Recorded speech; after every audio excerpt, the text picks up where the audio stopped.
ಎಲ್ರಿಗೂ ನಮಸ್ಕಾರ. ಮತ್ತು ನನ್ನ ಯೂಟ್ಯೂಬ್ ಚಾನಲ್ಗೆ ಎಲ್ರಿಗೂ ಸ್ವಾಗತ ಸುಸ್ವಾಗತ.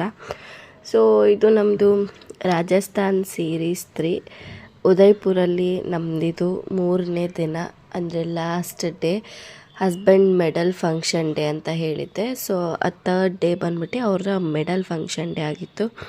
ಸೊ ನಾವು ಅಲ್ಲಿಂದ ನಾವು ಯಾವ ಹೋಟೆಲಲ್ಲಿದ್ವಿ, ಬನ್ವಾರಲ್ಲಿದ್ವಿ. ಬನ್ವಾರಿಂದ ನಾವು ಅನಂತ ಹೋಟೆಲ್ಗೆ ಬಂದ್ವಿ. ಹೋಟೆಲ್ ರೂಮ್ಸ್ ಮಾತ್ರ ಸಕ್ಕತ್ತಾಗಿತ್ತು. ಹಾಗೆಯೇ ಇವತ್ತು ಮೆಡಲ್ ಫಂಕ್ಷನ್ ಮಾತ್ರ ಸಿಕ್ಕಾಪಟ್ಟೆ ಸೂಪರಾಗಿತ್ತು. ಸೊ ವಿಡಿಯೋನ ಕೊನೆವರೆಗೂ ನೋಡಿ, ಏನೇನೆಲ್ಲ ಮಾಡಿದ್ವಿ, ಏನೇನೆಲ್ಲ ಸ್ಪೆಷಲ್ ಇತ್ತು ಇವರ ಮೆಡಲ್ ಫಂಕ್ಷನಲ್ಲಿ ಅಂತ ಅಂದ್ಬಿಟ್ಟು ತೋರಿಸ್ಕೊಡ್ತೀನಿ. ಮತ್ತು ಯಾರು ಬಂದಿದ್ರು ಗೆಸ್ಟ್ ಆಗಿ ಅಂತ ಕೂಡ ತೋರಿಸ್ತೀನಿ. ಸೊ ನನ್ನನ್ನು ನೀವು ನೋಡ್ಬೋದು, ನಮ್ಮ ಹೆಮ್ಮೆಯ ಕೂರ್ಗಿ ಶೈಲಿಯ ಸೀರೆ ಉಟ್ಕೊಂಡಿದ್ದೀನಿ. ನಮ್ಮ ಸಂಸ್ಕೃತಿ ನಮ್ಮ ಹೆಮ್ಮೆ ಅಂತ ಒಂದು ಫೀಲ್ ಸಿಗ್ತಿತ್ತು ನನಗೆ. ಎಲ್ಲರೂ ಅಷ್ಟೇ, ಅಲ್ಲಿರೋರೆಲ್ಲ ಪ್ರತಿಯೊಬ್ಬರು ನನ್ನ ಸ್ಯಾರಿ ಸ್ಟೈಲ್ ನೋಡ್ಬಿಟ್ಟೇ ಕೇಳಿದರು. ನನಗೆ ಆ್ಯಕ್ಚುಲಿ ಸ್ಯಾರಿ ಕೂಡ ನಾವು ಅಷ್ಟೇನು ಪ್ಲ್ಯಾನ್ ಇರಲಿಲ್ಲ, ಜಸ್ಟ್ ತೊಗೊಂಡಿದ್ವಿ. ಸೊ ಎಲ್ಲರೂ ನಾರ್ಮಲಾಗಿ ಉಡ್ತಾರಲ್ಲ, ಹೇಗಿದ್ರು ನಾವು ಮಡಿಕೇರಿಯವರಲ್ವ. ಸೊ ಡಿಫ್ರೆಂಟಾಗಿ ಇರಲಿ ಅಂತ ಅಂದ್ಬಿಟ್ಟು ನಾನು ಡಿಫ್ರೆಂಟಾಗಿ ಉಟ್ಕೊಂಡೆ. ಸೊ ಎಲ್ಲರೂ ಏನೋ ಕೊಡವತ್ತಿ, ಕಾವೇರಿ ಮಾತೆ ಅಂತ ಏನೇನೋ ಹೆಸರು ಹೇಳ್ತಿದ್ರು. ನಮ್ಮ ಅಲ್ಲಿ ಟ್ರಿಪ್ಪಿಗೆ ಬಂದಿರೋರು ಎಲ್ಲರೂ ಕೂಡ ಸಿಕ್ಕಾಪಟ್ಟೆ ಒಂಥರ ಪ್ರೌಡ್ ಫೀಲ್ ಆಗ್ತಿತ್ತು. ಯಾಕೆಂದರೆ ನಮ್ಮ ಕೂರ್ಗೀಸ್ ಟೈಪ್ ಸೀರೆ ಉಟ್ಟಿದ್ದು ನನಗೆ ತುಂಬಾ ಖುಷಿ ಆಯಿತು. ಆದರೆ ಏನಾಗಿತ್ತು ಅಂತ ಅಂದರೆ, ಆ ಹೋಟೆಲಿಂದ ನಾವು ಚೆಕ್ಔಟ್ ಆಗಿ ಇಲ್ಲಿ ನಾವು ಬರಬೇಕಿತ್ತು, ಡೈರೆಕ್ಟ್ ಫಂಕ್ಷನ್ಗೆ ಬರಬೇಕಿತ್ತು. ಸೊ ಟೈಮ್ ಆಗೋಗಿತ್ತು. ನನಗೆ ಸ್ಯಾರಿ ಸ್ವಲ್ಪ ಇನ್ನೂ ಅದು ಮುಂದೆ ಸೆರ್ಗ್ ಬಂದಿದೆಯಲ್ಲ, ಪ್ಲೀಟ್ ಬಂದಿದೆಯಲ್ಲ, ಅದು ಸ್ವಲ್ಪ ಹಿಂದೆ ಬರಬೇಕಿತ್ತು. ಹಿಂದೆ ಬಂದ್ಬಿಟ್ಟು ನಾನು ನೆಕ್ಸ್ಟ್ ಅಲ್ಲಿ ಹೋಟೆಲ್ಗೆ ಚೆಕ್ಇನ್ ಆದಮೇಲೆ ಅಲ್ಲೇ ರೆಡಿ ಆಗ್ಬೋದಲ್ವ ಅಂದ್ಬಿಟ್ಟು ನಾನು ಅರ್ಜೆಂಟಲ್ಲಿ ಉಟ್ಕೊಂಡು ಬಂತೆ. ಸೊ ಆವಾಗ ನಮಗೆ ಗೊತ್ತಾಯಿತು, ಹೋಟೆಲ್ ಬಂದ್ಬಿಟ್ಟು ನಮಗೆ ಫಂಕ್ಷನ್ ಎಲ್ಲ ಆದಮೇಲೆ ಸಿಗುತ್ತೆ ಹೋಟೆಲ್ ರೂಮ್ಸು, ಅಲ್ಲಿವರೆಗೂ ನಾವು ಡೈರೆಕ್ಟ್ ಫಂಕ್ಷನ್ಗೆ ಹೋಗಬೇಕು ಅಂತ. ಸೊ ಏನು ಮಾಡೋಕ್ಕಾಗಲಿಲ್ಲ, ಅದನ್ನು ಅಡ್ಜಸ್ಟ್ ಮಾಡೋಕ್ಕಾಗಲಿಲ್ಲ. ಸೊ ನೆಕ್ಸ್ಟ್ ಟೈಮ್ ನಾನು ಉಟ್ಕೊಂಡು ಕ್ಲಾರಿಟಿಯಾಗಿ ಕ್ಲಿಯರಾಗಿ ತೋರಿಸ್ತೀನಿ ನಾನದು. ಅದು ಪ್ಲೀಟ್ ಬಂದ್ಬಿಟ್ಟು ಸ್ವಲ್ಪ ಹಿಂದೆ ಬರಬೇಕು, ಇನ್ನೂ ಸಖತ್ತಾಗಿರೋದು. ಈಗೂ ಉಡ್ತಾರೆ ತುಂಬ ಜನ. ಸೊ ಪ್ಲೀಟ್ ಸ್ವಲ್ಪ ಇನ್ನೂ ಹಿಂದೆ ಬಂದಿದ್ರೆ ಇನ್ನೂ ಚೆನ್ನಾಗಿರೋದು. ಸೊ ಇವ್ರದ್ದು ಮೆಡಲ್ ಫಂಕ್ಷನ್ ಮಾತ್ರ ಸೂಪರಾಗಿತ್ತು. ಎಷ್ಟು ಖುಷಿ ಆಯಿತು ಅಂತ ಅಂದ್ಬಿಟ್ಟು ಫೋಟೋಸ್ ಎಲ್ಲ ಶೇರ್ ಮಾಡ್ತೀನಿ. ಸೊ ನನ್ನ ಚಾನಲ್ನ ಹೊಸಬ್ರು ಇನ್ನೂ ಯಾರೆಲ್ಲ ಸಬ್ಸ್ಕ್ರೈಬ್ ಮಾಡಿ ನೋಡ್ತಾರೆ, ದಯವಿಟ್ಟು ಬೇಗ ಹೋಗಿ ಸಬ್ಸ್ಕ್ರೈಬ್ ಮಾಡಿ ಅಂತ ಹೇಳ್ತೀನಿ. ಹಾಗೆ ಲೈಕ್, ಕಮೆಂಟ್, ಶೇರ್ ಮೂರನ್ನು ಮಾಡಿ. So let's get into the video.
ಮತ್ತು ಇವ್ರದ್ದು ಮ್ಯಾನ್ಕೈಂಡು ಎಲ್ಲಿ ಏನೇನಿದೆ ಲೊಕೇಟ್ ಆಗಿದೆ, ಹಾಗೆ ಇವರ ವರ್ಕರ್ಸು ಸೇಲ್ಸ್ಮನ್ಸ್ ಕೂಡ ಎಷ್ಟು ಕಷ್ಟಪಡ್ತಾರೆ ಅದೆಲ್ಲ ಕೂಡ ತೋರಿಸ್ತಾ ಇದ್ರು. ಪ್ರತಿಯೊಂದೂ ಒಂಥರ ಚೆನ್ನಾಗಿತ್ತು ಅದೊಂದು ಇಂಟ್ರೊಡಕ್ಷನ್ ನೋಡುವಾಗ.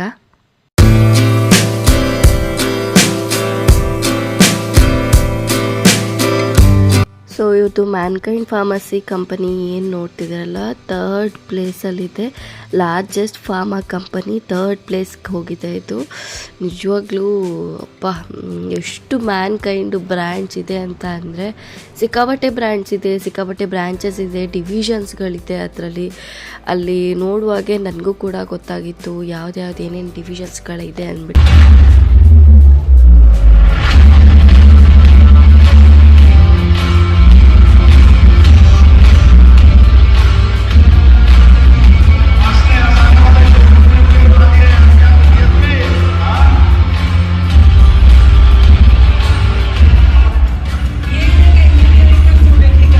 ಸೊ ಈ ವ್ಯಕ್ತಿನ ಏನು ನೋಡ್ತಾ ಇದ್ದೀರಲ್ಲ, ಇವ್ರ ಹೆಸರು ವಿವೇಕ್ ಪಾಟೀಲ್ ಅಂತ.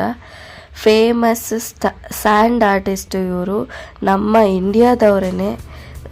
ತುಂಬ ಒಂದು ಮೆಡಲ್ಸ್ ತೊಗೊಂಡಿದ್ದಾರೆ, ಪ್ರೈಸಸ್ ಸಿಕ್ಕಿದೆ ಇವ್ರಿಗೆ ಇವರ ಒಂದು ಸ್ಯಾಂಡ್ ಆರ್ಟ್ಗೆ. ಸೊ ನೋಡ್ಬೋದು, ಇಲ್ಲೂ ಕೂಡ ಬಂದಿದ್ದರು, ಅವರ ಇಂಟ್ರೊಡಕ್ಷನ್ ಕೊಡ್ತಿದ್ರು. ನಿಜವಾಗ್ಲೂ ನೋಡೋಕ್ಕೆ ಸಕ್ಕತ್ತಾಗಿತ್ತು. ಸೊ ಆ ವಿಡಿಯೋನ ನಾನು ನಿಮ್ಮ ಜೊತೆನೂ ಶೇರ್ ಮಾಡ್ತೀನಿ, ನೀವು ಕೂಡ ನೋಡಿ ಎಂಜಾಯ್ ಮಾಡಿ. इसी कॉन्ट्रारियन अप्रोच ने कंपनी को कई हिस्टोरिकल अचीवमेंट्स हासिल करने में मदद की. इसी के चलते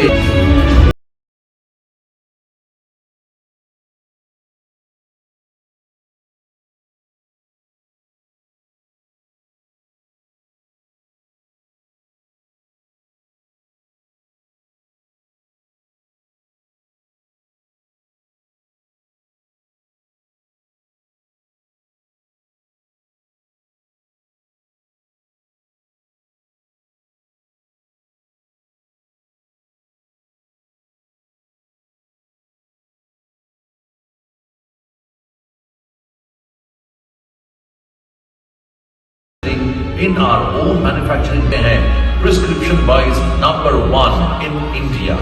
और भारत में 7 में से हर एक प्रिस्क्रिप्शन मैनकाइंड फार्मा का ही होता है.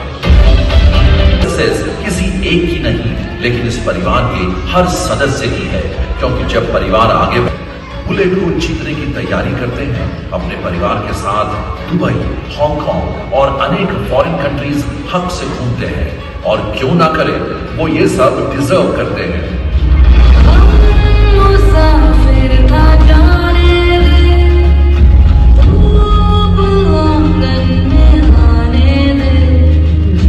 एक बार मैनकाइंडियन हमेशा मैनकाइंडियन.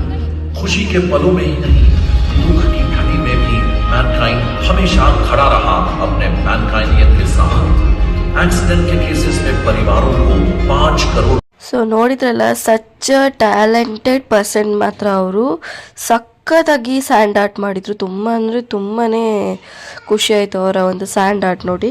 ಇನ್ನು ಮಕ್ಕಳಿಗೆಲ್ಲ ಡ್ಯಾನ್ಸ್ ಇತ್ತು ಸ್ಟೇಜ್ ಮೇಲೆ, ಹಾಗೆ ಬಂದು ಡ್ಯಾನ್ಸ್ ಮಾಡಿ ಅಂತ ಹೇಳಿದರು ಸಾಂಗಿಗೆ ಇಂಟ್ರೊಡಕ್ಷನು. ಸೊ ಅದೆಲ್ಲ ಆದಮೇಲೆ ನಮಗೆ ಮಧ್ಯಾಹ್ನ ಊಟ ಇತ್ತು. ಎಷ್ಟು ವೆರೈಟೀಸ್ ಆಫ್ ಫುಡ್ ಇತ್ತು ಅಂತ ಅಂದರೆ ಸಕ್ಕತ್ತಾಗಿತ್ತು. ಆ್ಯಕ್ಚುಲಿ ನಾನು ಒಂದೇನು ಅಬ್ಸರ್ವ್ ಮಾಡಿದೆ ಅಂದರೆ, ರಾಜಸ್ಥಾನಲ್ಲಿ ಪನ್ನೀರ್ ಜಾಸ್ತಿ ಮಾಡ್ತಾರೆ. ಸ್ಟಾರ್ಟರ್ಸಲ್ಲಿ ಪನ್ನೀರ್ ಜಾಸ್ತಿ ಮಾಡಿದರು. ಪಾಲಕ್ ಪನ್ನೀರು, ಮತ್ತು ಪನ್ನೀರ್ ಕರಿ, ಮತ್ತು ಇದನ್ನೇ ಪನ್ನೀರ್ ಗ್ರೇವಿ, ಪನ್ನೀರ್ ನೋಡ್ದಂಗೆ ಹೋಟೆಲ್ಸಲ್ಲೂ ಆಗಿರ್ಬೋದು, ಇದು ಕೂಡ ಆಗಿರ್ಬೋದು, ಪನ್ನೀರೇ ಸಿಕ್ಕಾಪಟ್ಟೆ ಇತ್ತು. ಸೊ ಇನ್ನು ಊಟ ಎಲ್ಲ ಮುಗಿಸಿದ್ದಾದ್ಮೇಲೆ ಅಲ್ಲೇ ಪ್ಲೇ ಗ್ರೌಂಡ್ ಇತ್ತು, ಅಲ್ಲಿ ಕರ್ಕೊಂಡೋಗಿ ಅಂತ ಅಂದ್ಬಿಟ್ಟು ಪೂಜಕ್ಕನ್ನ ಮಗ ಮತ್ತು ಯುಕ್ತ ಇಬ್ಬರು ಒಂದೇ ಸತಿ ಓಡಿದ್ರು ಊಟ ಎಲ್ಲ ಮುಗಿಸ್ಕೊಂಡು.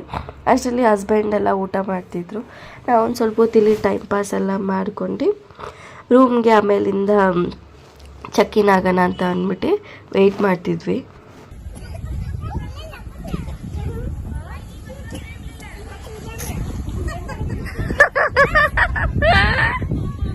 ಯುಕ್ತ ಯುಕ್ತ ಯುಕ್ತ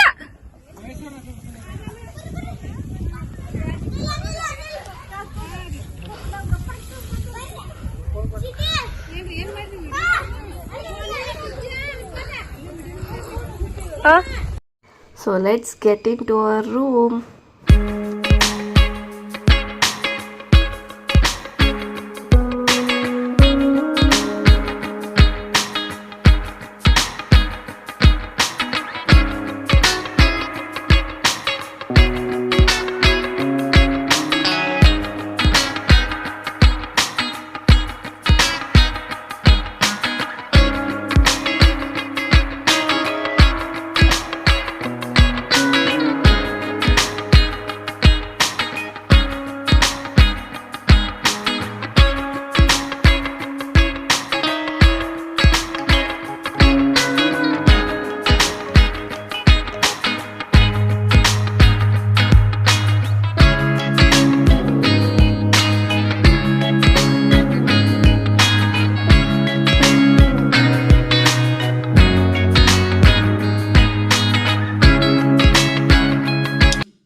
ಇದೆಲ್ಲ ಆದಮೇಲೆ ಸ್ವಿಮ್ಮಿಂಗ್ ಪೂಲ್ಗೆ ಹೊರಟ್ವಿ. ಸ್ವಿಮ್ಮಿಂಗ್ ಪೂಲ್ಗೆ ಹೋಗಿರಲಿಲ್ಲ ಅಲ್ಲೂ ಕೂಡ. ಅಲ್ಲಿ ಯಾಕೆ ಹೋಗಿರಲಿಲ್ಲ, ತುಂಬ ಅಂದರೆ ತುಂಬ ಚಳಿ ಇತ್ತು. ದೇವರೇ ಎಷ್ಟು ಚಳಿ ಇತ್ತು ಅಂದರೆ ಸಿಕ್ಕಾಪಟ್ಟೆ ಕೋಲ್ಡ್ ಆಗಿತ್ತು. ನೀರು ಮಾತ್ರ ಆಟಾಡಿದ್ದು ಸ್ವಿಮ್ಮಿಂಗ್ ಪೂಲಲ್ಲಿ. ಎಲ್ರಿಗೂ ಹುಷಾರಿಲ್ದಂಗೆ ಆಗೋಯ್ತು ಅಲ್ಲಿಂದ ಬಂದಿದ ತಕ್ಷಣ.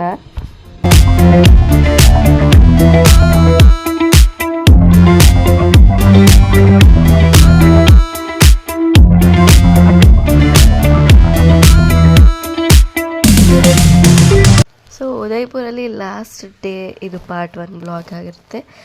ಪಾರ್ಟ್ 2 ವೀಡಿಯೋಗೋಸ್ಕರ ಎಲ್ಲರೂ ವೆಯ್ಟ್ ಮಾಡ್ತಾಯಿರಿ ಅಂತ ಹೇಳ್ತೀನಿ. So bye, take care. Part 2 video ಆದಷ್ಟು ಬೇಗ ಅಪ್ಲೋಡ್ ಆಗುತ್ತೆ, ಹೋಗಿ ನೋಡಿ.